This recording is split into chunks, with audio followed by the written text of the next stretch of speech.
Voy a contarles la historia, la aventura que ha sido este libro, la traducción de este libro, porque no es un libro mío, es un libro que yo simplemente traduje.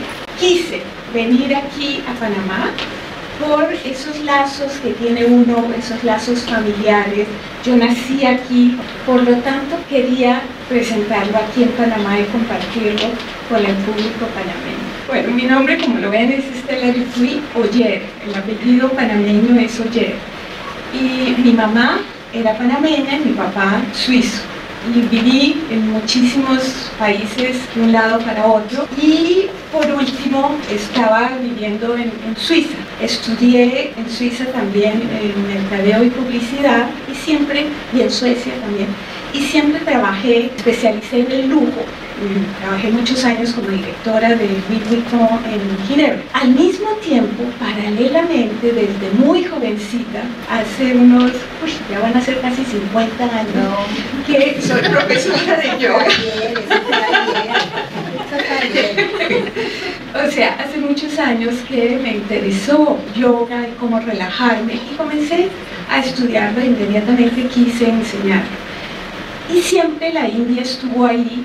Y a pesar de que vivía en Ginebra y de que trabajaba muy tradicionalmente, siempre enseñaba el yoga en ratos libres. Y soñaba con ir a vivir a la India. Iba de vacaciones muy a menudo, pero mi sueño era ir a la India. Y un día dije, ya he trabajado muchos años, ya mis hijos ya estaban grandes, profesionales, ahora me toca a mí. Y me fui a vivir a la India. Y de ahí vino la aventura que van a escuchar. Quisiera comenzar esta charla a través de lo que es la revelación y cómo distintas culturas, para distintas culturas, hablan de lo que es la revelación y la revelación divina, que se han basado los caminos espirituales en algo que es revelación. Y estos personajes que recibieron estas revelaciones son los intermediarios, eran mensajeros entre la divinidad y los hombres y los humanos. Entre ellos, en el Antiguo Testamento eran los profetas, los evangelistas aparecen en el Nuevo Testamento. Por ejemplo, aquí esta imagen es de Mahoma con el ángel Gabriel que le está dando la información sobre el Corán. Acá, por ejemplo, tenemos el libro de las revelaciones, el Apocalipsis. Muy a menudo lo ilustran que Dios le dio el libro al arcángel y él se lo dio a San Juan para que lo escribiera. O sea, que ya no es solo algo que oían, sino también algo concreto, que lo escribiera. Si hoy en día alguien tuviera una revelación, quizás los psiquiatras lo encontrarían un poquito raro y habría alguna terminología especial para describir ese fenómeno. En esas épocas eran revelaciones, pero ahora, y quizás pueden ser revelaciones, pero ahora somos mucho más escépticos. No creemos en esas cosas. Casi todas las culturas se basan en una revelación. En la India, estos son los textos sagrados más antiguos de la humanidad, son los Vedas que tenemos allí, y también se habla que fueron textos revelados. Los Vedas y los Upanishads son la base de muchas religiones en Asia, pero ellos hacen una diferencia entre lo que es revelado y lo que es recordar. Ellos dicen que los libros revelados son los Vedas, los Upanishads, y los recordados, no sé si han oído hablar del Mahabharata, del Ramayana, del Bhagavad Gita, esos son libros recordados. Y la Biblia en realidad tiene de ambos, porque hay unas partes que son un poco históricas, esas serían las que se recordaron, y otras que fueron reveladas, la información que vino de lo divino. Entonces, así vemos que todas las culturas tienen esa dualidad de textos revelados o también recordados. Y la India tiene muchas religiones, pero básicamente vamos a hablar de lo que se llama el hinduismo. Pero el hinduismo en realidad son muchas religiones. Y acá tenemos que, normalmente se dice que hay 82% de hinduistas en la India, en un país que tiene 1.300 millones de habitantes. 82% quiere decir 1.000 millones de personas que supuestamente practican el hinduismo. Se podrán imaginar que 1.000 millones de personas no practican lo mismo. En realidad, eso que llamamos hinduismo, si lo quiero como clasificar, son al menos 4 distintas religiones. Ellas se basan en las castas. Los sacerdotes, ellos tienen un salario que es lo que le dan los de la casta de los reyes, lo mantienen, y la casta de los reyes son militares. Y luego hay la casta de los comerciantes, ellos dan tributo a la casta brahmínica, y los de las castas bajas, esos no entran a los templos brahmínicos. O sea que en la India efectivamente hay segregación, y el que es de una casta baja, los intocables que ustedes habrán oído nombrar, no pueden entrar a un templo. Ahora han pasado leyes para decir que sí, que todo el mundo puede entrar, pero ellos mismos no entran porque se sienten mal recibidos.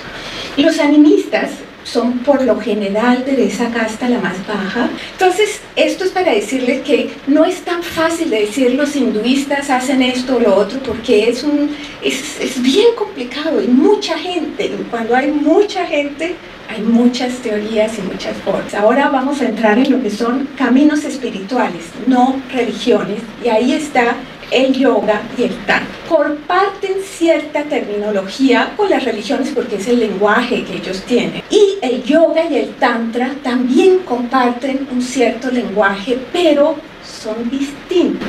Voy a generalizar un poquito para simplificarlo. No es blanco o negro, sino que hay muchas matices. La gran diferencia entre los caminos del yoga y los caminos del tantra, que a veces se cruzan, que en el yoga hacemos abstracción de los sentidos. La idea es ir más allá de los sentidos. En el tantra se usan los sentidos para refinarlos, pero vemos que una cosa ha sido influenciada por lo otro. Y el tantra trajo ideas súper revolucionarias. Y el tantra, por eso fue que hablé de lo que es la revelación. El tantra son libros revelados, información que fue recibida por algún santo. Y este libro, el Kalyana Nirnaya, es un libro revelado. Hay muchos tantras. Y ustedes habrán oído que tantra igual sexo, ¿no? Y algunas personas leen completamente literal lo que está escrito en un simbolismo y efectivamente tal vez van a hacer tantra sexo. Vamos a entrar más en ese análisis más adelante. El tantra trajo ideas completamente revolucionarias. Para tener un camino espiritual no se necesitaba ser brahmino de casta alta, sino que hasta los de la casta más baja podían tener un camino espiritual, y abrió sus puertas a todos. Luego también se trascendió el género. La mujer podía ser persona integrante. Y acá les voy a contar un poquito la historia de cómo llegué a este manuscrito. Kola, Jnana, Nirnaya. Entonces, Kola probablemente viene de la palabra Kula, que quiere decir muchas cosas, quiere decir familia, pero básicamente este libro es sobre la energía que está en nuestro cuerpo, que se llama Kula. Y Jnana quiere decir conocimiento, y Nirnaya es un tratado, pero este tratado se basa en diálogos.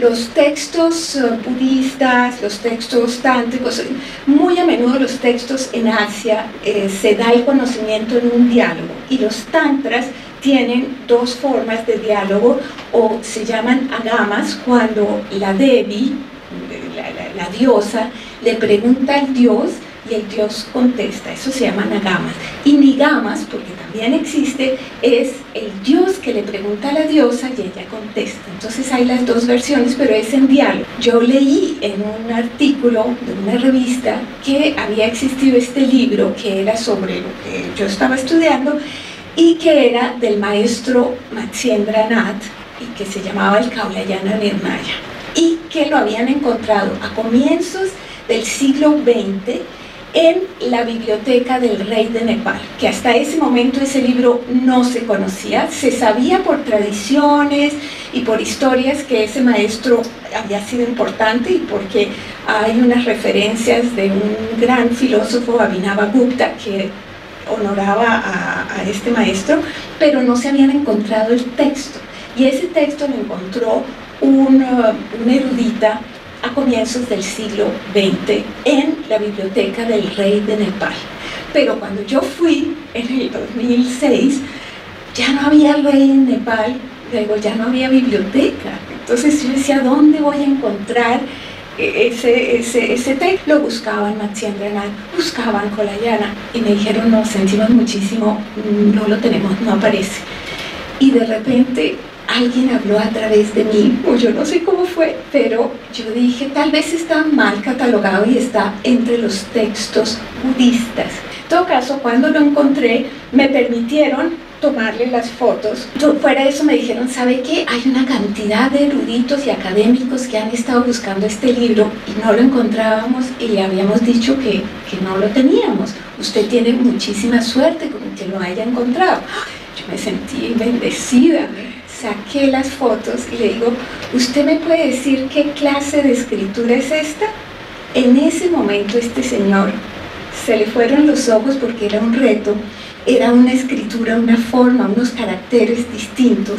Le llamó mucho la atención y desde ese momento comenzamos a trabajar juntos. Fueron 8 años de trabajar juntos, en los cuales el señor trató de enseñarme lo más que podía el sánscrito. Entrábamos en una dimensión distinta y la verdad es que cuando trabajábamos juntos había una empatía muy grande y él traía su bagaje de brahmin, que no es tántrico, y yo traía mi bagaje de haber estado en los templos de los cuales habla este libro, que les voy a hablar ahora después. Entonces, porque una palabra se puede traducir de una manera o de otra y depende de nuestro bagaje. Obviamente yo aprendí mucho sobre el Tantra que yo no conocía muy bien. Tantra y Kama Sutra no tienen nada que ver. Todos han oído hablar del Kama Sutra, ¿no?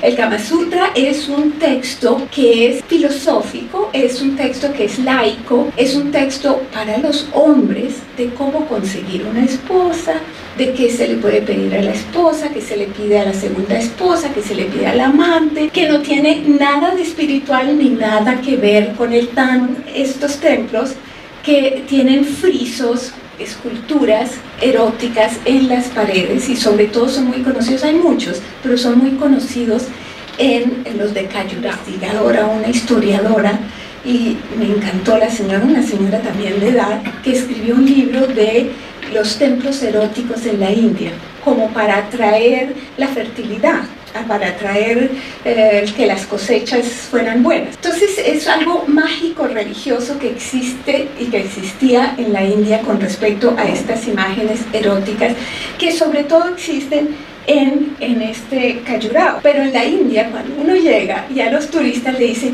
¿quieren ver los templos tántricos de Khajuraho? Esos templos no eran tántricos. Khajuraho era uno de los sitios tántricos, pero los templos tántricos son los templos de yoginis y son por fuera solo de piedra. No hay nada que ver, ninguna pareja copulando, nada erótico. Y adentro habían estas esculturas de yoginis. Los templos son a cielo abierto, redondos o rectangulares y con las imágenes de las diosas y a menudo una imagen de un dios hombre Bhairava, que es el dios en el cual el diálogo se establece en el libro del Kalayana Nirnaya. Los templos están en lugares apartados, donde podían interiorizar la iniciación porque era un conocimiento muy refinado que no se daba a todo el mundo. Y este libro, el Kalayana Nirnaya, es la sabiduría de las yoginis.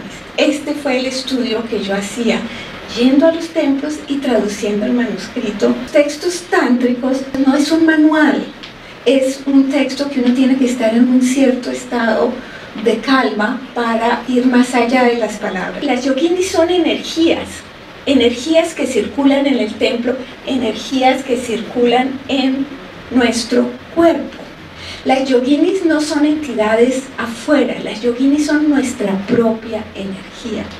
Las yoginis son, por ejemplo, que en ciertos momentos estamos deprimidos, tenemos que matar esa depresión, esa energía negativa, y es una yogini que nos ayuda a liberarnos de eso.